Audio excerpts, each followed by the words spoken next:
Okay, here we go. Okay, they give you a formula. Okay, that's not new at all.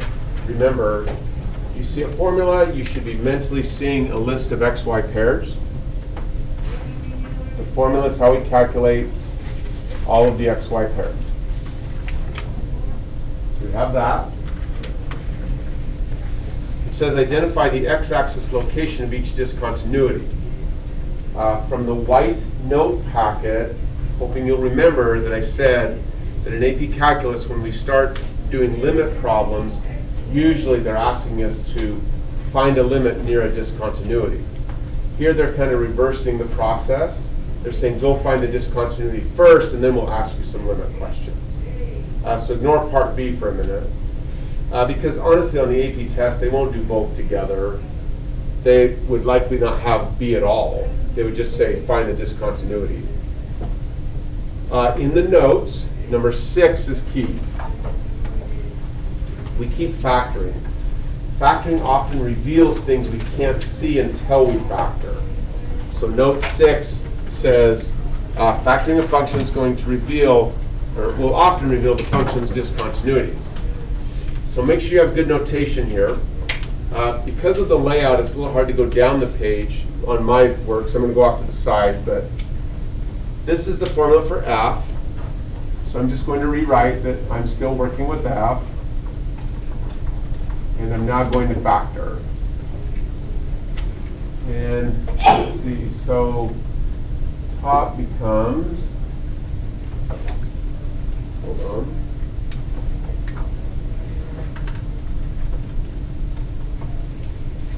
X, 5 and 6 look good.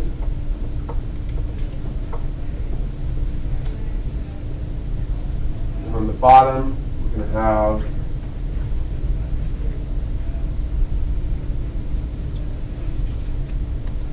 six and 1. Okay, anyone need help to there?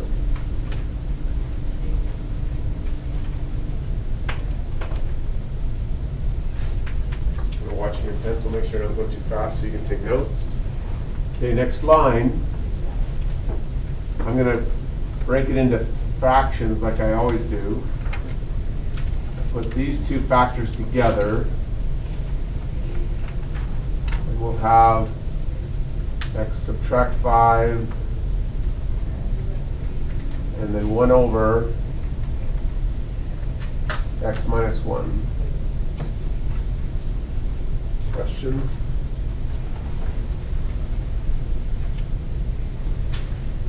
Okay, it says identify the locations of each discontinuity. The white packet also said that jumps for our class will only occur in piecewise functions.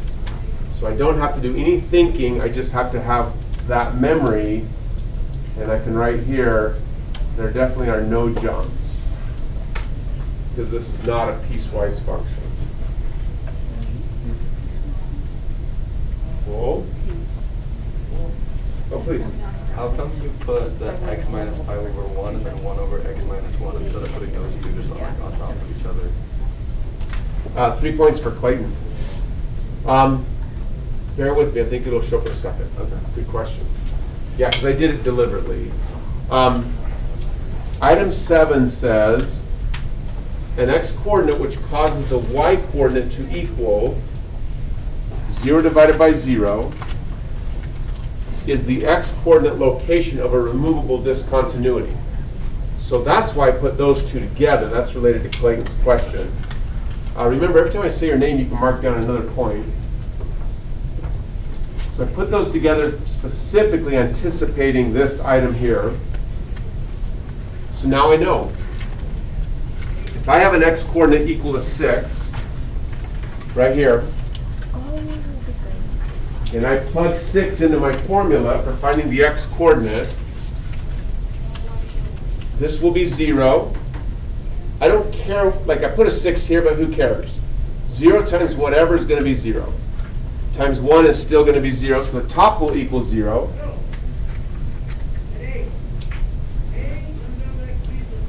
I put a 0 here, that's 0 times 1 is still 0. So I put a 6 there. Put a 6 here as well, so that becomes 5, but again, it doesn't matter. 0 times 1 times whatever is going to be 0. So I have figured out that when x equals 6, there's definitely a removable discontinuity. Question? Please, what? So you just plug in 0 for the top and bottom, and answer your 2 points. I plugged in 6. Oh, yeah. No worries. So what I was looking for, though, is I was looking for what x can I pick that will result in the top equaling 0 and the bottom equaling 0. Oh, so just totally because it was minus. Yep. So that's what this item 7 is telling me. That I'm looking for a value of x which will cause my formula for y. This is my formula for finding y. I want that to equal 0 divided by 0. Anybody else?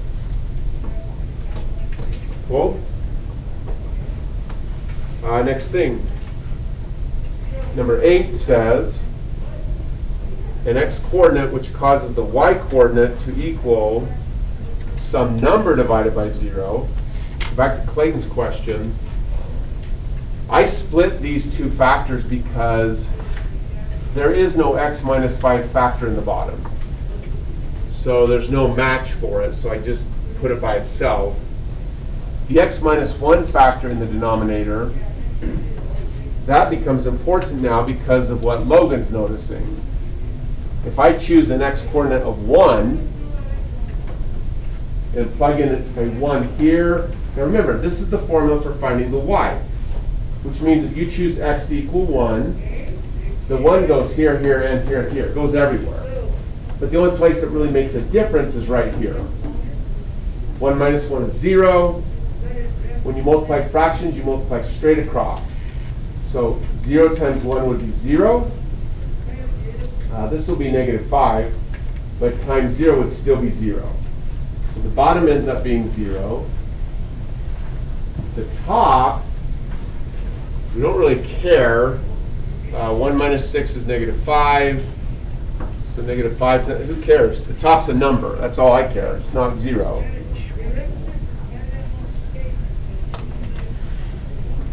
When the y-coordinate ends up being number divided by 0,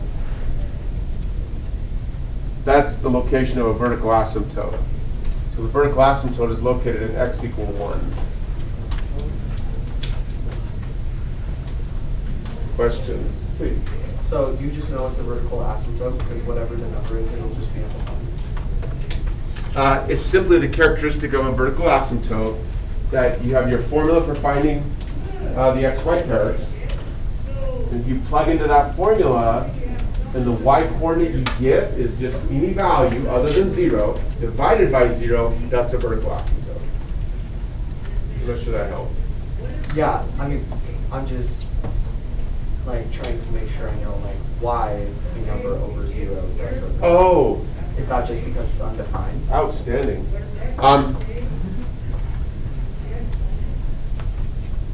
I didn't give you the y. Outstanding question. I just told you that it is. Yeah. I just said, if you see this, this is the vertical asymptote. Unfortunately, we're always pressed for time with given the number of topics. So that one, to get into the why of it, you have to stay up and we can talk about it. For our class, they don't ever really care. They just want you to be able to identify it. So it should have been covered in a previous class, but whether it was or not, I don't know. So is that okay? Yeah. Perfect. Read. What's the piecewise function? So piecewise, remember, this formula will find any of the xy pairs. If the function is piecewise, instead of giving you one formula, they'll give you 2 or more, like this. So that's a piecewise function. So instead of having one formula for every xy pair, the first formula is used to find all the xy pairs for x values that are 1 or less than 1.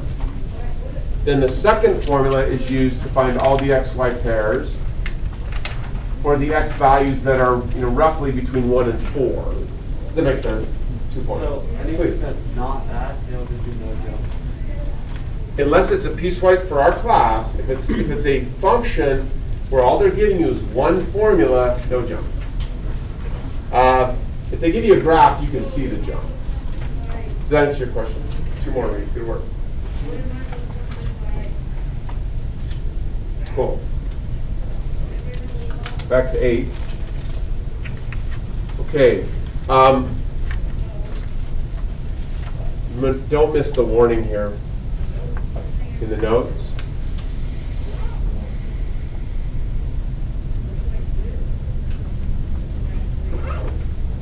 It's very common for them to develop a function where you factor and you get, 1 second, Kevin, sorry. You get matching factors, but there's actually no x value which will cause that to become 0 over 0. So here the x value is 6. I've seen this show up in problems before. Let's make a, hold on a second. I get something like this.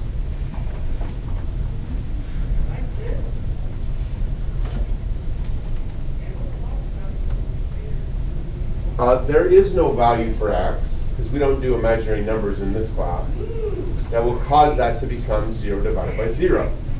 So this would not be causing a removable discontinuity at all. Another common one is this one.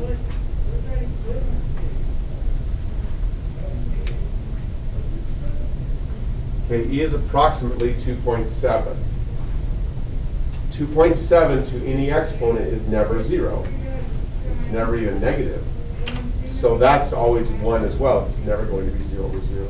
So you just try that for removable. If you have this situation, now in our situation we found a removable, but yes, does that make sense? 2 more. Cambria, please. I'm still a little confused on like finding the difference. Like, how did you get 1? Gotcha. So, are you okay? And I'm going to ask you a bunch of questions here, so you're going to get a bunch of points. I'll keep track. So, are you okay that this formula is how I can find any xy term? Awesome. It would be really hard, but I could just start trying. And if I happen to plug in a 1 and I do the math, I find out that the top becomes some value other than 0, but the bottom becomes 0. That's what I was saying to Charlie. That's the characteristic of a vertical asymptote. So I would know that at that x, which caused this to happen, that's the x coordinate where a vertical asymptote is located. That makes sense. Get there. Now, just everybody, don't try to solve the problems that way. They'll fool you for sure. Like, you just go plugging things in, it gets really hard to find. And on a multiple choice test, they do some things to make it so you can't really do that anyway. So what I did instead is I factored. This box in blue is exactly the same formula as this box in blue. They just look different. But once it's all factored out, I can remember that when I multiply fractions, I just go straight across. So I ignored everything else. And I just said, oh, look here real quick. If I choose x to equal 1, that will make this 0. And then the 0 times the 1 times the whatever will be 0 on the bottom. But if x is equal to 1, the top is not going to equal 0. And that's how I knew it was a vertical asymptote. I don't know if that helped at all, though. Please. Why would you choose one with a lot of values not exact the number over 0? Let's try it. Like it's a really good question, but the only way to get you to see it is just experiment for a minute. So tell me an x, I don't care. Just make it not too big. 4. Is 4 minus 6 0? Is 4 minus 1 0? So that didn't work. Give me another one. 5. Is 5 minus 6 0? Is 5 minus 1 0? No. So that didn't work either. Okay, so the bottom has to be 0 with the top being negative. Correct. Or vertical asymptote. And the way you know is what makes it 0. Yes. Yes. The whole key, 3 for Isaac. Look, the whole key is factoring. Look at the sign up there if you can see it. Factoring is thing times thing times thing. We want to get to a situation where we've got factor times factor times factor, because now you don't have to look at all three. As soon as one factor equals 0, who cares about the rest? That's the reason why we factor. I don't know if I've answered your question. Okay. Yeah. Oh, please, Kimberly. So you couldn't do a 6 on the bottom, because like 6 minus 6 is 0. 3 more points. 6 definitely makes the bottom 0. But remember how I talked about how we want to memorize the discontinuities in order? Jump, removable, vertical asymptote. It's because once we identify a removable, it's not a vertical asymptote as well. It's just removable. So it took the place of the vertical asymptote. If we hadn't had the x minus 6 in the top, it would have been a vertical asymptote. Does that help a little? Okay. So talked about that. Now we just need to find the limits. Okay, finding the limit turns out to be really, really easy because vertical asymptote, the white note packet said, and we talked about it, at the location of a vertical asymptote, the limit will always be non-existent because of the graph heading towards infinity or negative infinity. So just write it down. Can we just say like non-existent and undefined, like kind of interchangeably? I know you said they're different, but So the AP test grader is going to want, if they ask a limit question, they want you to use the word non-existent. When they ask for the value of a function, they want you to use the word undefined. They're not dramatically different, but to a mathematician, they're enough different, they want you to use different words. So. 2 for Ella. Go. The reason it's non-existent and undefined is because there's a vertical asymptote of it. Right. Like if I draw a picture of a vertical asymptote, and this one's occurring near x equal 1,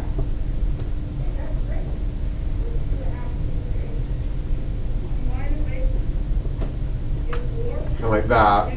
There's x equal 1. The asymptote's going to do something like this. So as I get close to an x coordinate of 1, the y coordinates are becoming infinitely negative. So the limit doesn't exist. Does that make sense? 2 points. Cool. Right here, finding the limit as x approaches 6. All I have to remember is, here's my formula for finding x, y pairs. However, this is equal to 1 right here, unless x equals 6. We've already talked about that when x equals 6, this becomes undefined. That's why this is undefined. But for any other value of x, this is equal to 1. So I can write this, and you should write this on your paper as well. As long as x does not equal 6, my formula for f becomes very, very simple. It's just x minus 5 divided by x minus 1. That's my formula for finding any xy pair, as long as I'm not looking for this specific xy pair. Questions? You have to keep track of the difference between this formula versus this formula. This will find all the xy pairs. This will find all of them except this one. But you don't care because you've already found that one with the other formula. So, questions? So limit means go figure out what's happening a little bit, slightly less than 6 and slightly more. So I can use this formula to do that. So if I plug in slightly, a little bit more than 6 or a little bit less, right here, that top's going to be really close to 1.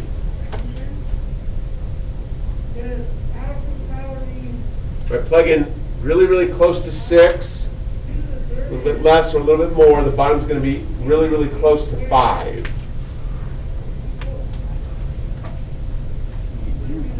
Okay, points for the whole room. As you're doing the homework, make sure you keep asking yourself, what does the answer mean? Like, don't just find the answer, check the answer in the back. Make sure you say, now, what does the 1/5 represent? So feel free to talk to each other, but as soon as you can raise your hand and tell me, what does 1/5 represent, I'll pay you. What does the 1/5 represent? For calculus, you can't lose track of what the numbers mean. You can't just manipulate them. You got to know what the numbers mean. So what does the 1/5 represent? Go, Blake Edwards, please. It's how you find the y when x is not 6. Well said. When x is just slightly less than 6 or slightly more. So when x is infinitesimally close to equaling 6, this y coordinate is going to be really, really close to 1/5, as is this y coordinate. So how many were prepared to say that before he said it? Show me hands. 2 points, 3 for. Wait, questions? Oh, please. How'd you get 1/5 again? So to play a little game with you, Luke, where I give you a bunch of points. So are you okay that, like, what's the purpose of this blue box? Find all the dots on the. All the x, y pair, all the dots on a graph. Perfect. What's the purpose of this box? Find all the dots on the graph except for X equals 6. Perfect. So I need to find when x is this or this, so I just use this formula. So I think I'm just doing it mentally. If I plug in a value here that's slightly more than 6 or slightly less than 6, what will this become? close to 1. Close to 1. If I plug in close to 6 here, the bottom gets close to 5. I don't know if I've answered your question. Yeah. You good? 3 points. Please, Meredith. So if the limit of x approaching 6, the limit isn't the actual value of x at 6. It's what it looks like it would be if it was normal and there wasn't any discontinuity. Say it one more time, Meredith. So limit of x approaching 6 isn't x equals 6. It's everything right up next to it. And what it looks like x is going if x equals 6. Essentially, I think that's right. So how come the limit as x approaches 1 isn't something? Why is it non-existent? If we can pinpoint. Oh wait, never mind. You see it? Yeah, x equal 1 is a very last. Because y is equal. Yeah. 2 more, please. So for f1, not at the time, but wouldn't it be 0 because you would just be divided by 0 again. So again, we're a little short on time because I'm giving you the y, but if you try to divide by 0, the result is undefined. Yeah. 0 divided by a number is 0. Yeah. Please. How did you get like an extra x on the top of the bottom? Does that change any of it? Like say if you have like an x cubed on the bottom and an x squared with the top that are like X's in the numerator that are extra don't cause anything with regard to this contribution. Point. So, on the limit x equals 6, even though it's at, so you said x doesn't equal 6, and then so, but the x to 6 means that it's going to be 6 to like the negative sign and then 6 to the positive sign. So just like these two are different. Yes. Hey, let me look up. No, really, outstanding. 3 points. Everyone must, if you've already got it, great. If not, make sure you get it now, because what Melissa said is crucial. They're going to test you on that. That's what they're testing on all the time. Is do you see the difference between this? It's why I keep saying, don't do the homework on autopilot. Don't just kind of do the work, check your answer, do the work, check your answer. Be thinking as you're doing it and noticing these relationships. This is what's happening as we choose an x-coordinate that is almost 6, this is what happens when we choose an x-coordinate that is precisely 6. And they're different. There are 3 different places on the graph. Awesome. So we're done with that one. Let's do a different one. Can I ask a question? Oh, please. Would it, right there it's an equal, would it not be similar? For these right here? Just for that one, yeah. Wouldn't So- it be similar, or because it's asking for the limit, it would equal? Right. Yeah, that's why over here I say approximately, because the y-coordinate isn't actually 1/5. Yeah, I know, that's why I was saying, hey, maybe it should be similar, You but got if it. it's asking for the limit. Since it's asking for the limit, it is precisely It 1/5. knows, yeah. Yep. 2 more. Oh, 82 so far. Me? Well, you said you had 80 already. So. Oh. You've actually